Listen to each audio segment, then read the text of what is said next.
Hello दोस्तों, स्वागत है आपका विजुअल आर्ट्स विद विनी में।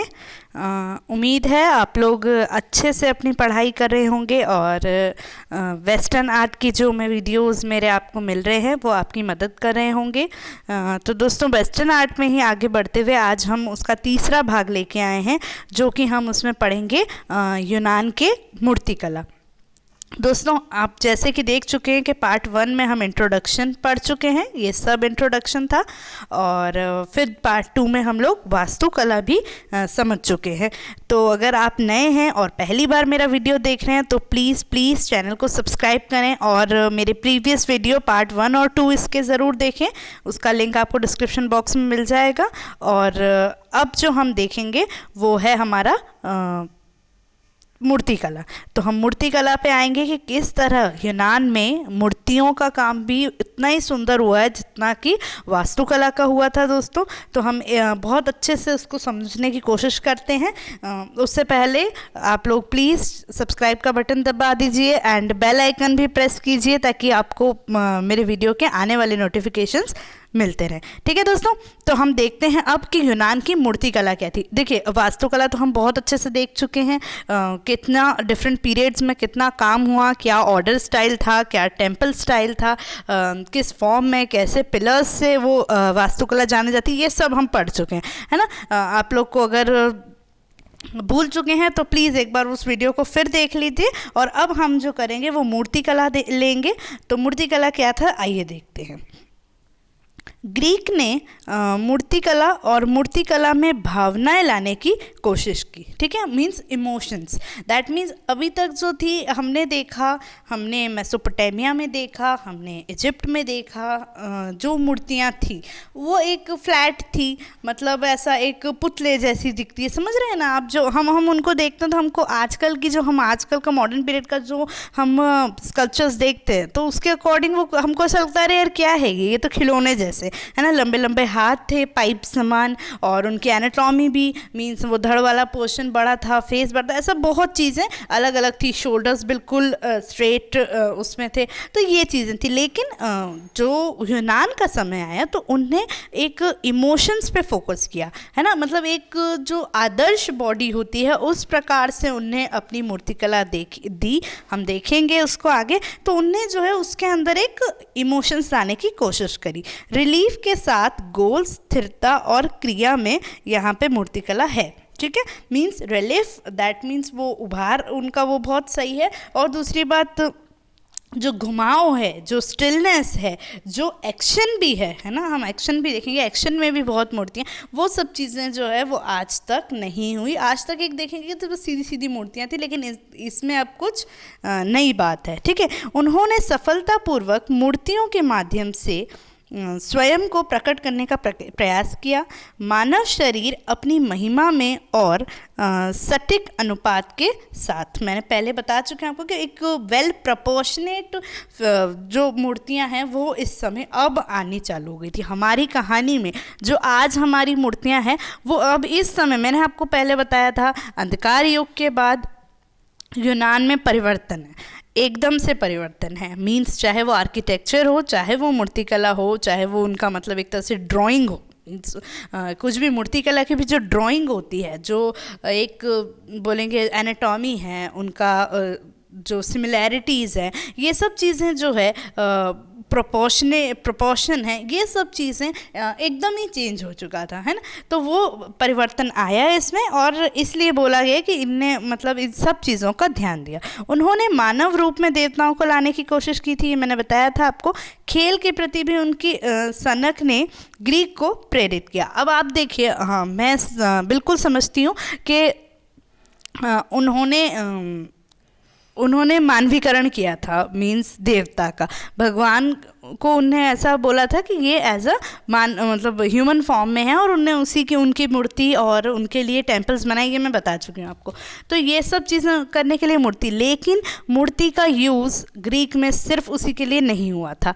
एक और यूज़ बहुत बड़ा क्या होता था, क्योंकि यहाँ पे खेल की भावना बहुत ज़्यादा थी, उसको बहुत सपोर्ट किया गया था, तो उसके लिए भी मूर्तियों के निर्माण किए जाते थे। मीन्स उनकी एक तरह से उनकी याद में, मेमोरी के रूप पे भी मूर्तियाँ मूर्तियाँ बहुत जगह निर्माण हुई हुई है। स्पार्टा, मैंने लास्ट टाइम बताया था आपको, जो मेन खेल का सेंटर है वहाँ पे भी बहुत मूर्तियाँ बनाई गई है। स्कल्प्टर्स ने, अलग अलग जो मूर्तिकार हैं उन लोगों ने ऐसी प्रतिमाएं बनाई है। मीन्स प्रतिमाएं कैसी बनाई, देखो खिलाड़ियों के जैसे प्रतिमा के उनकी मेमोरी में बनाई है, तो जो उन ऑब्वियसली खिलाड़ी बहुत फिट एंड फाइन होते हैं, तो हम भी आज देखेंगे अगर हमारे कोई स्पोर्ट्समैन की अगर कोई भी मूर्ति होती है तो वो बिल्कुल कितनी प्रोपोर्शनेट और मतलब उन लोग की कितनी फिट एंड फाइन बॉडी होती है। तो सोचिए आप इतना ही कि इतनी फिट बॉडी को अगर वो बनाएंगे तो वो कितनी उनको कितना बारीक वाला काम करने की ज़रूरत पड़ेगी, मतलब एक क्लीन काम करने का। तो वही चीज़ उनने करी। उनकी जो एक एक बॉडी की मांसपेशियां तक थी वो सब चीज़ें भी यूनान की मूर्तिकला में बहुत साफ स्पष्ट हुई है। आप लोग भले एक गूगल कीजिए, सर्च कीजिए और देखिए कि कितनी वेल प्रिपेयर्ड मूर्तिकला उस समय आ गई थी, जबकि ये चीज़ें पहले नहीं थी। अब हम इसी को भी एक युग की तरह से डिवाइड करते हैं। तो हमारा पहले युग में देखें कैसे क्या बनता था। तो इस युग में छोटे आकार की कांस्य प्रतिमाओं का प्रचुरता से अंकन किया है, छोटी छोटी लेकिन कांस्य की मूर्तियाँ, है ना। अब मैं एक चीज़ आपको बताना चाहती हूँ, मैंने लास्ट टाइम बताया था कि यहाँ पे ब्रॉन्ज मीन्स कांस्य और मार्बल ये बहुत ही नेचुरली मिल जाता था उनको, और बाकी चीज़ें बाहर से आती थी, ठीक है। तो इनका अंकन थोड़ा ज़्यादा हुआ है। तो वही चीज़ है कि कांस्य की प्रतिमा, इसमें छोटी छोटी कांस्य की प्रतिमा का प्रचुरता से अंकन किया। मानव शरीर भी स्पष्ट ज्यामितीय नियम मीन्स ज्योमेट्रिकल रूल्स के आधार पर कल्पित हुआ है। मीन्स कि हाँ, मीन्स जो आज हम भी प्रैक्टिकल देखते हैं कि हमारा जो पूरा ह्यूमन बॉडी है वो कैसा 7.5 विद द हेड है, और कभी कोई 8 हेड्स रहता है। तो ये चीज़ें जो है ये अब इनने प्रोपोर्शंस यहाँ के जो कलाकार हैं उनने बनाना शुरू कर दिया था। तो वही चीज़ है कि वो पूरा ज्योमेट्रिकल रूल्स से बने हुए थे। बस्टन संग्रहालय में रखी अपोलो की प्रतिमा ज्यामितीय शैली की पूर्णता दिखाती है। अपोलो, बॉस्टन म्यूजियम में जो स्टैच्यू ऑफ अपोलो है वही ग्रीक गॉड, उनकी जो स्टैच्यू इतनी वेल प्रिपेयर्ड है कि वो पूरा दिखाती है कि कैसे ज्योमेट्रिक रूल्स इनमें फॉलो हुआ है, ठीक है। आगे देखते हैं। यूनान की जो कला अमूर्त ज्यामितीय रूपों से आरंभ हुई थी, मैं आपको बताया था मैंने आपको कैसे हुई थी, क्योंकि जब माइसीनिया ख़त्म हो रहा था, आप याद कीजिए, तो उसमें एब्स्ट्रैक्ट फॉर्म में जो हम बोलते थे डिज़ाइंस बन रहा था, काम हो रहा था, तो वो चीज़ ने शुरुआत देखिए तभी से यूनान की हो चुकी थी। मैंने आपको कहा था कि बहुत लोग आरंभिक यूनान तब से मानते। तो वो जो समय है, ठीक है, यूनान का वो समय, उस समय से ही जो आर्ट फॉर्म एक एब्स्ट्रैक्ट, एक अमूर्त फॉर्म में स्टार्ट हुआ था, वो जो है धीरे धीरे देखिए 8वीं शती ईसा पूर्व तक मानव तथा पशु आकृति के हेतु ज्यामितीय सूत्र का विकास कर चुकी थी। मीन्स एक बोलेंगे एक फॉर्मूला का डेवलपमेंट कर चुकी थी, है ना। उन लोगों ने एक वो, जैसे मैंने अभी आपको बताया कि कैसा क्या क्या फॉर्म के, मतलब एक अगर एक हमको ह्यूमन फिगर बनाना है तो उसका कितना क्या रूल्स होगा, कितना क्या प्रोपोर्शन होगा, ये सब चीज़ें वो इतना डेवलप हो चुका था। जो हाँ सीधे सादा मूर्तियाँ बना देते थे, सीधी सादी फिगर्स बना देते थे, वो अब इतना डेवलप उस चीज़ को कर चुके थे। इस समय की क्यूरोस और कोरे की प्रतिमा प्राप्त हुई है। अब मैंने जैसे आर्किटेक्चर में आपको ऑर्डर स्टाइल समझाया और टेम्पल स्टाइल समझा है, तो यही जो क्यूरोस और कोरे की मूर्तियां हैं ये भी क्या होती हैं, ये भी हमको ग्रीक में समझना ज़रूरी है। मैं आगे समझाऊंगी इसको। तो देखिए 650 से 480 ईसा पूर्व के दौरान यूनानी मूर्तिकारों ने 2 प्रकार की मूर्तियों पर अपना ध्यान केंद्रित किया। डोरिक पुरुष प्रतिमाओं को विशेष रूप से बताया गया था, मतलब जहाँ पे वो डोरिक स्टाइल का फॉर्म यूज़ करते थे, तो उसमें मोस्टली पुरुष प्रतिमाओं को स्थान दिया जाता था, जिसको हम क्या कहते थे, कुरोस, ठीक है। दूसरा जहाँ आयोनिक ऑर्डर यूज़ होता था वहाँ पे महिला प्रतिमाओं को विशेष रूप से मनाया जाता था और उसको कहते थे कोरे। तो ये 2 चीज़ हैं, डोरिक के साथ कुरोस आएगा, मतलब जो पुराना है उसके साथ मेल कुरोस आएगा, और आयनिक के साथ कोरे आएगा, ये आपको याद रखना है। तो अब कुरोस की मूर्ति क्या होती है आते देखते हैं। समझा जाता है कि ये ग्रीक देवता अपोलो की मूर्तियां हैं, है ना। ऐसे समझते हैं कि जो ग्रीक के देवता हैं उनकी मूर्तियां हैं। देखिए एक चीज़ मैं क्लियर कर देती हूँ कि इस समय की बहुत ही कम मूर्तियां अवेलेबल है। दैट मीन्स अब जो भी फ़ोटोज़ भी आप देख रहे हैं मोस्टली ये कॉपीज़ हो सकते हैं, है ना। जो रोमन है, आगे जो रोमन एम्पायर आया था, इन्हें उनकी प्रतिकृतियाँ तैयार करी थी, है ना। क्योंकि वो बहुत, मैं बोलूँ कि उसको फॉलो करने की बहुत ज़रूरत है, क्योंकि एकदम से कला में चेंज आया था, है ना। और इतना सुंदर काम क्यों कोई फॉलो नहीं करेगा, क्यों आज भी हम उसको कॉपी करने की, मूर्तिकार हैं तो बिल्कुल कॉपी करने की कोशिश करेंगे इसे। तो वो चीज़ें हैं कि जो प्रतिकृतियाँ हैं उसकी पिक्चर्स भी इवन उसी की मिली, क्योंकि सब कुछ नष्ट हो चुका था। मैं आपको पहले बता चुकी हूँ कि मतलब रोमन एम्पायर ने भी नष्ट कर दिया था, और जो नेचुरल डिज़ास्टर से है, भूकंप से हूँ, उनसे भी वो चीज़ें नष्ट हो चुकी थी। तो जो भी है वो सब कॉपीज़ हैं, कुछ कॉपी हैं, कुछ ये है। तो बस आपको जो चीज़ें बता रहे हैं, जितनी इन्फॉर्मेशन अभी तक प्राप्त हो चुकी है वो हम डिस्कस यहाँ पे करेंगे, ठीक है। तो ये इनने ऐसा अज्यूम किया था कि शायद ये अपोलो की देवता की मूर्ति होगी। ये मूर्तियाँ चरित्रवान और स्थिर है, हाथों को शरीर से सटका कर सीधा सिर, मतलब देखिए एकदम सीधा सिर है, हाथ शरीर से सटे हुए हैं, चौड़े कंधे हैं, बाएं पैर को थोड़ा सा आगे और सजीले बाल हैं, होठ और ठोड़ी को आमतौर पर एक रहस्यमय मुस्कान को प्रभावित करना है। देखिए मैंने कहा था आपको कि एक सिंपल फ्लैट मूर्ति नहीं है ना। ये भी एक क्या बोलते हैं, वेल प्रोपोर्शनेट है। सेम उसमें इमोशंस का भी थोड़ा बहुत ध्यान दिया गया है, ठीक है, जिसे पुरातन मुस्कान के रूप में जाना जाता है। ये मूर्ति नग्न अवस्था में, ये न्यूड, ये वाली जो होती है क्यूरोस की मूर्ति है, वो न्यूड फॉर्म में रहती है, और इस तरह से जो है ये सब चीज़ें इनका एक फिगरेट वो था, मतलब एक डिस्क्रिप्शन था। अब हम देखते हैं कोरे की मूर्तियाँ क्या होती है। तो ये फीमेल, मैं बता चुकी हूँ आपको कि फीमेल मूर्ति थी। ये क्लोथ स्कल्पचर्स हैं, मतलब उनने कपड़े पहने हुए। क्रोस कृतियों के समान कठोर माना जाता है, मीन्स ये भी उसी प्रकार से कठोर माना जाता है। इन मूर्तियों के दाहिने हाथ को थोड़ा उठाकर दिखाया गया है, और नक्काशी विशेष बल और सहजता के साथ की जाती है, ठीक है। 480 BC में यूनान पर खरखेस का आक्रमण हुआ था।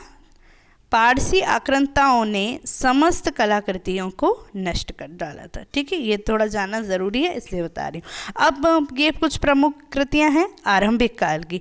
तो ये देखिए, मैं सबका बोल रही हूँ यही कि वो अभी अवेलेबल कुछ हैं, कुछ नहीं है, लेकिन जितना मुझे प्राप्त हो चुका है वो मैं बता रही हूँ। आप लोगों को अगर कुछ और अलग इससे रिलेटेड प्राप्त हो तो बिल्कुल मुझे कमेंट सेक्शन में ज़रूर बताइएगा। हम लोग डिस्कस करेंगे तो वो नॉलेज और बढ़ेगा हमारा। इसलिए ये क्या है, देखिए डिप्लोइन कोरोस, है ना, कोरोस की है। डिपाइलोन देखिए कितने टूटी हुई अवस्था में है ये। कहाँ पे है अभी ये, एथेंस कैरेमिकोस।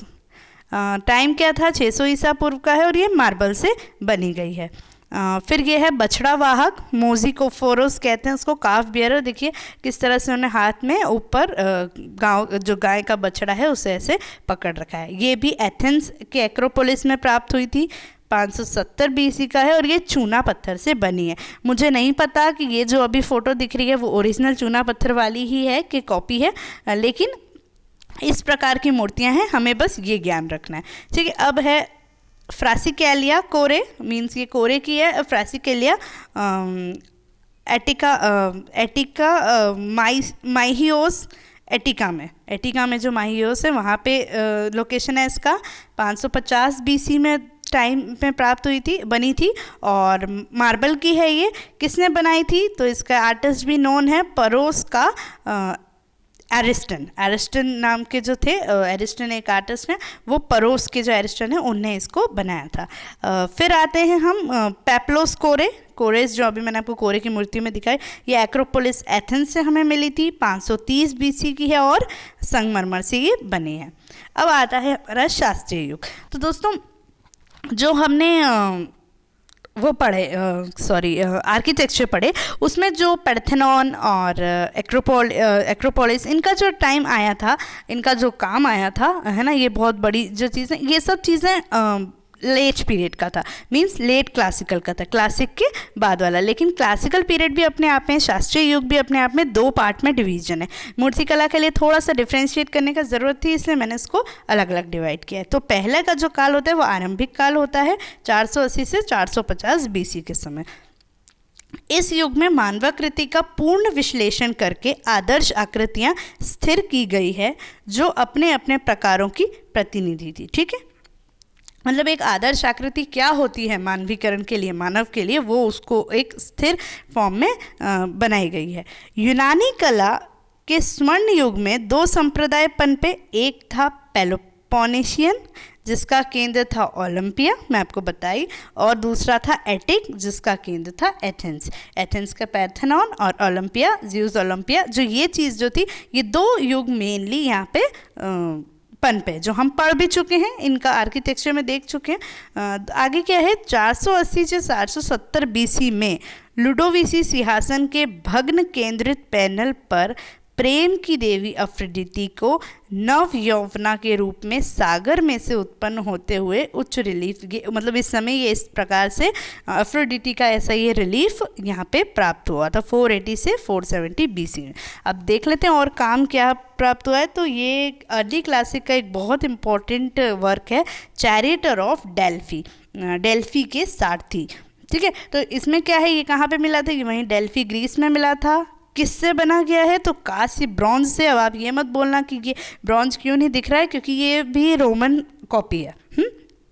वो कहाँ है हमें नहीं पता, ये रोमन कॉपी है। किसने बनाया था, तो पाइथागोरस नाम के आर्टिस्ट ने ये बनाया था 477 BC का टाइम। और अभी ये कहाँ पे है, तो डेल्फी आर्कियोलॉजिकल म्यूजियम में ये अभी है। तो देखिए ये कैसे, मैं बताती हूँ इसी में। इस मूर्तिकला में एक विजयी रथ चालक के रूप में दिखाया गया है जो अपने 2 पैरों पर खड़े हैं। उसके शरीर में दाईं ओर थोड़ा सा झुकाव है। ठीक है, दाईं ओर थोड़ा सा झुकाव है। देखिए एक हाथ में आप देखेंगे उनने चैरिटर, मतलब जो वो रहता है रथ है, रथ का उनने अपने हाथ में वो पकड़ रखा है, जो जिससे रथ चलाते हैं। ठीक है, इसकी एक क्या है, यह वास्तव में चित्र मूर्तिकला है, दैट मीन्स पोर्ट्रेट स्कल्पचर है, किसी का बनाया गया है, लेकिन किसी विशिष्ट व्यक्ति का अभी तक उनको समझ नहीं आया है। एक और चीज़ कि इसकी जो आँखें हैं, इनकी आँखों में कांच का उपयोग किया गया है, इसलिए उनकी आँखें बहुत ज़्यादा अट्रैक्टिव है। ठीक है, आगे देखें तो इस समय के मायरन और पॉलीक्लेटोस जो है वो बहुत बड़े मूर्तिकला थे। मायरन और पॉलीक्लेटोस, बिल्कुल इनका नाम मत भूलिएगा क्योंकि ये ग्रीक के बहुत इंपॉर्टेंट स्कल्प्टर हैं, हम आगे भी देखेंगे। तो ये क्या है, देखिए एक उनका काम है डिस्को बोलस, डिस्कस थ्रोअर्स जिसको कहते हैं। डिस्कस थ्रोअर एक बहुत ही महत्वपूर्ण स्कल्प्चर है कि किस तरह से वो देखें आप, दोनों उसमें एक हाथ इस पे है और वो उसको थ्रो कर रहे हैं। एक बॉडी पोस्चर देखिए दोस्तों, कहाँ एक सीधी सादी मूर्तियाँ बना करती थी और आज एक फुल पोर्ट्रेट स्कल्पचर्स बनने लग गए थे। इस तरह का महान काम यूनान के कलाकारों ने किया था। तो ये कलाकार कौन थे, मायरन, मायरन ने बनाया था 460 से 450 BC और ये ब्रॉन्ज की बनी गई है। रोमन ने इनकी प्रतिकृति तैयार की थी। मायरन प्रसिद्ध एथलीट मूर्तिकार थे। खड़ा है एक फेंकने वाला खड़ा है एक फेंकने वाले के विशिष्ट तला मुद्रा के साथ। इस प्रकार से वो ऐसे एक बॉडी खड़ी है, कैसे एक कुछ फेंकने वाले की विशिष्ट प्रतिकृति, और इनकी बॉडी एक एस शेप में है। आप लोग सब बहुत अच्छे से इसको देख सकते हैं। ठीक है, और आगे बढ़ते हैं। तो पॉलीग्नेटोस नामक महान चित्रकार का न तो मूल कार्य अवशिष्ट रहा, ना उनकी अनुकृति बच। ये एक बहुत महान यूनान के चित्रकार थे, लेकिन उनकी जो प्रतिकृतियां हैं वो बच नहीं पाई। ठीक है, ओलंपिया में 470 से 456 ईसा पूर्व के मध्य निर्मित शनि के पुत्र ज़्यूस ओलंपिया का जो मंदिर है, उसके ही मतलब ज़्यूस का ही शनि के जो पुत्र होते हैं ज़्यूस, वहाँ के गॉड थे, उनकी इस तरह से प्रतिमा यहाँ पे प्राप्त हुई है। काय से बनी गई है ये, तो देखिए इसका जो पूरा वो है वो हाथी दांत से, आइवरी से बनी गई है। आइवरी हाथी दांत से किसने बनाई थी, फिडियास ने बनाई थी। और इन्हें उस समय 7 आश्चर्यों में से एक में माना जाता था, लेकिन बाद में वो नष्ट हो चुकी है। ठीक है, ठीक। आगे, इस युग में मूर्तिकार मानवाकृति के आदर्श रूप की ओर अधिक विकसित करने में लगे रहे। कुछ समय के लिए इन कलाकारों ने भावुकांकन छोड़कर शारीरिक अनुपातों, गतिपूर्ण मुद्राओं, शरीर के संतुलन एवं क्षमता पर ही ध्यान दिया। आगे समझ में इस चीज़ को कि इस समय के जो मूर्तिकार थे उन्हें थोड़ा सा इमोशंस को साइड में रख के कि हम अगर हमारे फिगर में, हमारे फेस में इमोशन भी नहीं आ रहा है, दैट ओके, हमको किस चीज़ का ध्यान देना है, हमको उसके प्रोपोर्शन, उनका जो स्पीड है, उनका वो एक्शन में लग रहा है कि नहीं, हमें इन चीज़ों में उसका ध्यान देना है। तो ये चीज़ें उनने ध्यान दी थी। पॉलीक्लिटोस ने इसे शारीरिक आदर्शों की कल्पना की है जिसमें इस संसार को अधिकार में कर लेने की क्षमता है। मतलब इस तरह का काम किया है जिसमें उनको सही बात है कि वो आज तक उस चीज़ पे अधिकार कर रहे हैं। उन्हें को यूनानी कला में सुदृढ़ और सुगठित शरीर की प्रतिमाएं बनाने वाला कलाकार कहा जाता है। आगे हम मतलब आर्टिस्ट डिटेल्स में पढ़ेंगे, लेकिन फिर भी मैं बता रही हूँ कि उनको इस चीज़ में इनका कलाकार कहा जाता है। उन्होंने शरीर के अंकन में गणितीय नियमों का बहुत अधिक विचार किया है। ये आगे मैं आपको जो पॉलीक्लिटोस का डिटेल बताएंगे उसमें बता दूंगी। मेनली अभी इस समय जो स्कल्पचर्स हम पढ़ रहे हैं, तो एक आध बार उनका थोड़ा सा मैं समझती हूँ कि उनका नॉलेज होना, उनका वर्णन होना ज़रूरी था, इसलिए मैंने वहाँ पे उसको ऐड किया। तो एक और काम देखते हैं। भाला लिए हुए मल, डोरीफोरस स्पीयरमैन, ये वाला जो है ये उनका प्रसिद्ध स्कल्पचर है, 440 ईसी में है।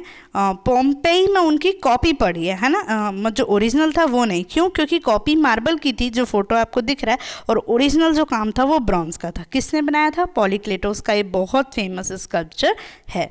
फिर आता है एक और मुकुटवाहक, है ना, डायडोमेनस बोलते हैं जिसको, 420 बीसी का। ये भी सेम कांस्य का था, लेकिन इसका कॉपी ब्रॉन्ज के हुए, और ये भी किसने बनाया था? पॉलीक्लिटोस। पॉलीक्लिटोस ने इस प्रकार के स्कल्पचर बनाए हैं।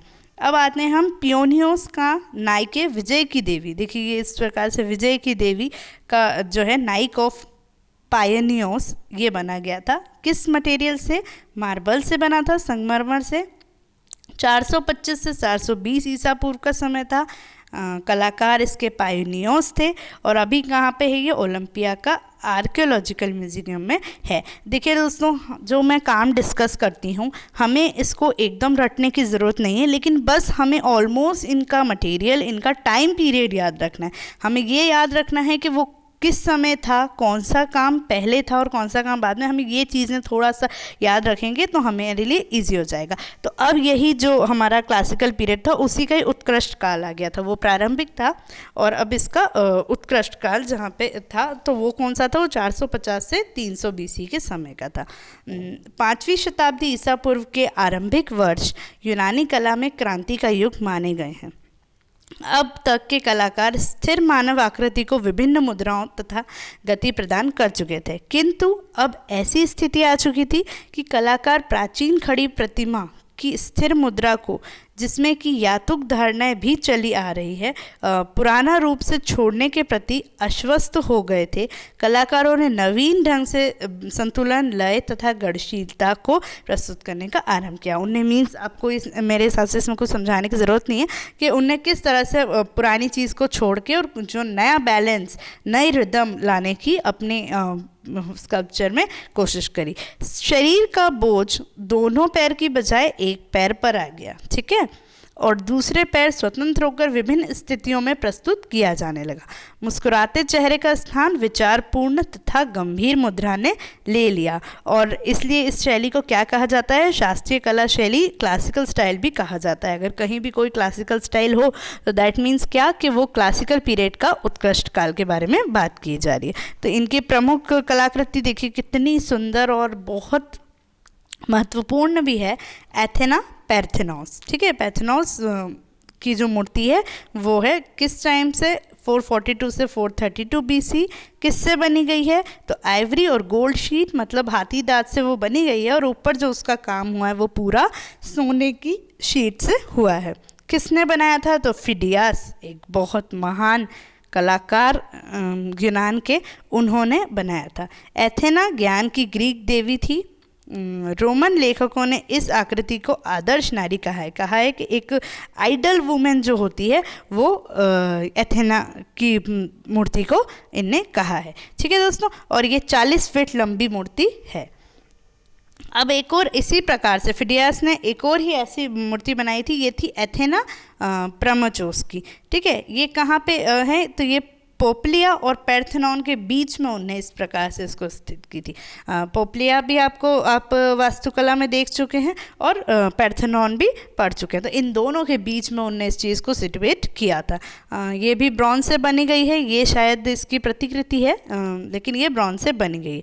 फिडियस ने बनाई है और 30 फीट बड़ी ये आइडल है। ठीक है, अब ये समय देखिए बहुत महत्वपूर्ण कि अब क्या बहुत चेंज हो चुका था, है ना। भाग्य बनाया था उन्होंने द फेट्स क्या है, यह पैर्थेनॉन के शीर्षाग्र पर बने हैं। इसमें वस्त्रों की सुगंध त्रियामी प्रभाव देती है। कितना 3D उसमें काम किया गया है, आप बस वो देखें। दैत्य तथा देव तथा दैत्य लेपित एंड कैंटरॉट्स, ये कहाँ है, ये भी पैर्थेनॉन के शीर्षाग्र पर बने हैं। ठीक है, अब हम एक और आते हैं, क्या है ये, एफ्रोडाइट्स ऑफ क्नीडोस की एफ्रोदिति। ये किसने बनाया था, प्रैक्सिटल्स ने बनाया था, और 4वीं शताब्दी ईसा पूर्व का समय है। इसमें एफ्रोदिति को वस्त्र उतारकर नीले आयोनिक जल में स्नान हेतु तत्पर अंकित किया है। ठीक है, देखिए नॉर्मल इसमें जहाँ मुझे जितना इन्फॉर्मेशन पता है, मैंने पढ़ा है, वो मैं आपको बता रही हूँ। अगर कुछ अन्य आपको मिलता है तो वो बहुत अच्छी बात है। ठीक है, अब दूसरा स्टैचू देखते हैं, तो वही प्रैक्सिटल्स का ही है। एक अन्य प्रतिमा कास के रोमन देवता क्यूपिड की है ना। ग्रीक सभ्यता में इसे इरोस कहा जाता है। ग्रीक यूनान में जो भी इरोस भी आए, तो इरोस मतलब जो क्यूपिड गॉड ऑफ लव होते हैं, वो ये कहा जाता है। यह इसे अपनी सर्वोत्तम कृति मानते हैं। प्रैक्सिटेलेस जो है ये इन्हें अपनी सर्वोत्तम कृति मानते हैं। अब है हॉर्म्स और इन्फेट डायनियस, ये भी प्रैक्टिकल्स की बहुत ही अच्छी कृति है। 1877 में खोज की हेरा ओलंपिया के मंदिर ग्रीस में संगमरमर से बनी गई है ये, और यह ओलंपिया संग्रहालय में आज सुरक्षित है। देखिए आगे हम पढ़ेंगे वैसे इनका डिटेल, पर प्रैक्सिटेलेस यंग स्टैच्यू बनाने में के नाम से जाने जाते हैं। मतलब किस तरह से उसको फील किया जाता है वो देखा। देखिए आप कैसे, ये hums carrying the infant means उनके साथ एक छोटा सा शिशु भी है। ये एक छोटी फिगर में आपको दिख नहीं रहा होगा, लेकिन आप देखिएगा ध्यान से कि बहुत ही सुंदर आकृति, वो कपड़ा भी वो कपड़े जैसा दिख रहा है, और कैसे उनके साथ एक नवजात शिशु है, वो इस प्रकार की कृति ये है। ठीक है, तो अब देखते हैं एक और टूटा हुआ वीनस का सर भी इनने बनाया है, जो संगमरमर से बनी है। इसे अफ्रीदिति के सर के नाम से जाना जाता है। यह पेटवर्थ हाउस में स्थित है। अब इस समय एक और चीज़ हुई थी, मूर्तियों का रंग करना। कहा गया है कि यूनान की मूर्तियां आज मृत शवों के समान हो चुकी है। मृत शवों के समान क्यों हो चुकी है, आप देखेंगे कि ग्रीक की मूर्तियां तो यार वाइट ही दिखती है। अगर कहीं आए आपको क्वेश्चन, तो आप बोलोगे क्या यूनान की मूर्तियां कलर की जाती थी, तो आप बोलेंगे नहीं यार वो तो सफ़ेद ही दिखती है, तो मतलब कलर नहीं की होगी। ऐसा नहीं है, कलर उस समय उन्हें किया था, लेकिन अब वो धूप के कारण और उन एटमॉस्फेयर के कारण वो कलर उड़ चुका है। तो यूनानी मंदिरों और मूर्तियों को रंगा गया था। भित्तियों पर उत्कीर्ण आकृतियां की प्रकृष्टता प्रायः नीली थी, और मतलब बैकग्राउंड उसका नीला था, और आकृति के परिधान तो शरीर सुनहरे मिश्रित हल्के रंगों से रंगे गए थे। जो अभी हमने हॉर्म्स एंड इन्फेंट देखा, वो भी इसी प्रकार से लाइट येलो कलर से और अट्रैक्टिव कलर से कलर किए गए थे, लेकिन अब वो कलर सब वेस्ट हो चुके हैं। ठीक है, खुले स्थान पर रखी प्रतिमा का मोम मिश्रित हल्का सुनहरा रंग था। हेम्स की मूर्ति या पैर्थेनॉन के मंदिर अभी सुंदर रंगे थे। ठीक है, अब आता है आखिरी काल, हेलेनिस्टिक काल। 336 ईसा पूर्व में 20 वर्ष की आयु में राज्य का उत्तराधिकार प्राप्त करके सिकंदर ने एक विशाल साम्राज्य स्थापित किया। अफ्रीका में सिकंदरिया, सीरिया में एंटीओक तथा एशिया माइनर में पैरगनॉन इसका प्रमुख केंद्र बने। ठीक है, हेलेनिस्टिक युग में निर्मित अनेक मौलिक एवं अनुकृत प्रतिमाओं को प्रभुत संख्या आज उपलब्ध है, किंतु एक भी मौलिक चित्र उपलब्ध नहीं है। अब देखते हैं, हेलेनिस्टिक कला तथा रोमन कला को बहुत स्पष्ट भेद नहीं है। बहुत लोग उसको एक बहुत ही स्पष्ट डिफरेंस नहीं है। हम रोमन को अगर आरंभिक पीरियड से करेंगे तो डिफरेंस दिखेगा, लेकिन जो हेलेनिस्टिक लास्ट पीरियड है यूनान का, तो उसमें इतना कोई खास डिफरेंस नहीं है। अनेक दृष्टियों से दोनों समान हैं। नॉर्मल लोगों से देखेंगे तो वो समान दिखता है। दूसरी शताब्दी ईसा पूर्व में हेलेनिस्टिक साम्राज्य ने क्रियाकल्पों में रोमवासी अधिकाधी भाग लेने लगे और धीरे धीरे समस्त साम्राज्य उनके अधीन हो गया। यूनानी कला के रोमन संरक्षण के कारण प्रथम शती ईसा पूर्व की कला को ग्रेसो रोमन शैली भी कहते हैं, मीन्स ग्रीक और रोमन का मिक्सचर। तो ये आप बिल्कुल नहीं भूलिएगा, इसको ये भी कहते हैं। इसके बाद जो है ये सब चीज़ें इस समय हो गई थी और उसके बाद जो है यही अगस्टस ने रोमन साम्राज्य की नींव डाल दी थी। ठीक है, इस युग में लिसिपस के शिष्य लिसिपस जो पहले काम कर चुके हैं, उनके शिष्य ने सूर्य की विशालकाय प्रतिमा का निर्माण किया था, जो अपने युग के 7 आश्चर्यों में से एक मानी जाती थी। प्रैक्सिटलिस के शिष्यों ने भी नग्न नारी का कोई विकास नहीं किया था। इस युग में कलाकारों ने बहुत उलझनपूर्ण मुद्राएं का आविष्कार किया, किंतु इसमें अस्वाभाविकता एवं अनिश्चितता है। अब क्या किस फॉर्म में, देखिए किस फॉर्म का काम इनने किया काम। अंतिक हेलेनिक युग में प्राचीन आदर्शों की बजाय उपलब्ध स्त्री पुरुषों के आधार पर, मीन्स प्राचीन जो आदर्श चले आ रहे हैं उसकी वजह उनने जो उपलब्ध थे स्त्री पुरुष, उनके आधार पर आदर्श आकृतियों की रचना का प्रयत्न किया। इन आकृतियों में भारीपन तथा अनुपातहीनता है। नग्न आकृति का यथार्थवाद कि यह प्रवृत्ति अधिक समय तक नहीं चल सकी और कलाकार एक प्रकार के समन्वयवाद की ओर झुक गए, जिसमें या तो प्राचीन कलाकृति के अच्छे अच्छे अंश को लेकर या किसी प्रतिमा के सिर या किसी प्रतिमा के को मतलब उसके शरीर को लेकर बना दी जाती थी। मतलब जो एक पुरानी वो चल रही थी वो पहले वो नहीं करते थे, वो क्या करते थे कि जो उपलब्ध हैं मैन बॉडीज मतलब मैन वुमेन्स उन्हीं के बना लेते थे। तो उसमें क्या होता था, उसमें एक अलग भारीपन दिखता था, एक प्रोपोर्शनेट नहीं दिखता था, है ना, अनप्रोपोर्शनेट दिखता था। तो उनने फिर वो चीज़ ज़्यादा नहीं चल पाई। फिर उन्होंने क्या किया कि जो पुरानी चीज़ें ही थी उसी को एक आदर्श लेके एक मीन्स डेमो वो मॉडल लेके और उसका काम करते थे। या क्या करते थे, किसी का सिर ले लेते थे, किसी का शरीर ले लेते थे, उसको मिक्स करके जो कंबाइन काम करते थे, ये काम इनका ऐसा हो जाता था। तो देखिए आपको मैं ये चीज़ इसलिए डिस्क्राइब करती हूँ कि वो कैसे फर्स्ट आरंभिक पीरियड से लेके हेलेनिस्टिक में चेंजेस क्या क्या है ना, किस समय किस चीज़ों का ध्यान दिया, वो हम पढ़ेंगे तो हमको वो बिल्कुल क्लियर हो जाएगा। हेलेनिस्टिक युग की एक अन्य उपलब्धि और थी समूहात्मक प्रतिमा। अभी तक जो सारी प्रतिमाएं थी हम सिंगल सिंगल देख रहे थे, इसने ये मोर देन अगर हम इन्फेंट वाला देखें तो 1 और 2 है ना ऐसा, लेकिन बाकी इसमें क्या था, इसमें एक समूह में काम हमको मिला है। ठीक है, देखिए कुछ ही कृतियाँ हैं इसमें। तो वीनस डी मिलो, ये क्या था, ये किसने बनाया था, तो ये अलेक्जेंड्रोस ने बनाया था। पहले प्रैक्सिटलेस ने बनाया था, उसके बाद फिर अलेक्जेंड्रोस ने उसे बनाया था। ठीक है, अब 130 से 110 BC का है, संगमरमर मार्बल से बनी गई और लोवर म्यूजियम पेरिस फ्रांस में ये रखी है। प्रतिमा का नाम एफ्रोडाइट के रोमन नाम वीनस मीन्स एफ्रोडिटी, ये भी यही कंसिडर किया जाता था कि ये एफ्रोडिटी की ही प्रतिमा है, लेकिन उसका जो रोमन नाम है, रोमन ने जो उन्हें नाम दिया था वीनस, उसके नाम पे रखा गया है। और ग्रीक का आइलैंड मिलोस से ये मिला था, है ना, ये जो मूर्ति थी ये मिलोस आइलैंड से मिली थी, इसलिए इसका नाम क्या है, वीनस डे मिलोस। यूनान का जो मिलो आइलैंड है उससे ये प्राप्त एफ्रोडिटी की मूर्ति को वीनस डे मिलो कहा गया है। एफ्रोडिटी क्यों नहीं कहा गया, क्योंकि ये वीनस जो है एफ्रोडिटी का रोमन नाम होता है। ठीक है, अब दूसरी चीज़ ये देखिए, बहुत ही सुंदर विंग्ड विक्ट्री ऑफ सेमोथ्रेस की विंग्ड विक्ट्री, विजय की प्रतिमा है ये किससे बनी गई है, तो ये पेरियन मार्बल, ग्रीक मार्बल का ही एक टाइप है, वो पेरियन मार्बल से बनी है। 200 से 190 BC। लोकेशन क्या है, लोअर पेरिस में। किसने बनाया था, तो पाइथोक्रेटस ने बनाया था। अब इसमें देखिए यह इसका सबसे बड़ा गुण गति और परिधान का सुंदर संयोजन है।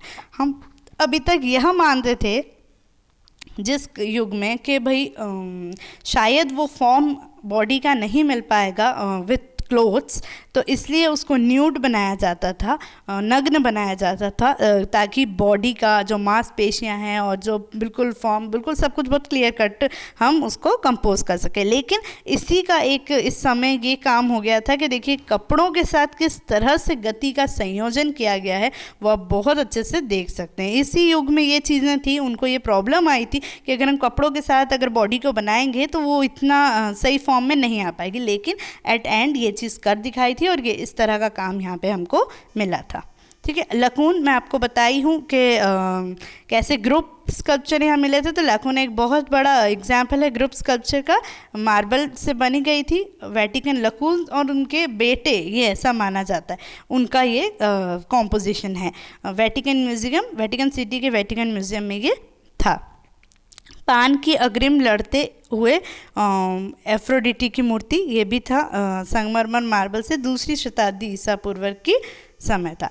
तो दोस्तों अब हम अगला पार्ट जल्दी लेके आऊँगी आपके लिए, पार्ट 4 लास्ट पार्ट होगा वो, उसमें हम ग्रीक के स्कल्पचर और पेंटिंग्स पढ़ेंगे। ठीक है, अभी ये वीडियो कैसा लगा प्लीज़ कमेंट सेक्शन में ज़रूर बताइएगा। आर्किटेक्चर और मूर्तिकला को बहुत ही अच्छे से घोट लीजिएगा यूनान की, क्योंकि कुछ ना कुछ काम तो आता ही है इसका, कुछ ना कुछ क्वेश्चन तो बिल्कुल आते ही हैं, और अगर कुछ और चीज़ें भी इसमें ऐड होती होगी तो बहुत अच्छी बात है दोस्तों। तो अब तक के लिए अभी आई होप आपको ये अच्छा लगा होगा, और thank you so much. Next video के लिए तैयार रहें, हम पेंटिंग और ग्रीक के मूर्तिकारों की थोड़ा सा डिस्क्रिप्शन वो चीज़ लेके आपके लिए जल्दी आएंगे। थैंक यू सो मच दोस्तों, कीप सपोर्टिंग, पढ़ते रहिए, अच्छे से रहिए, मुस्कुराते रहिए। Thank you so much.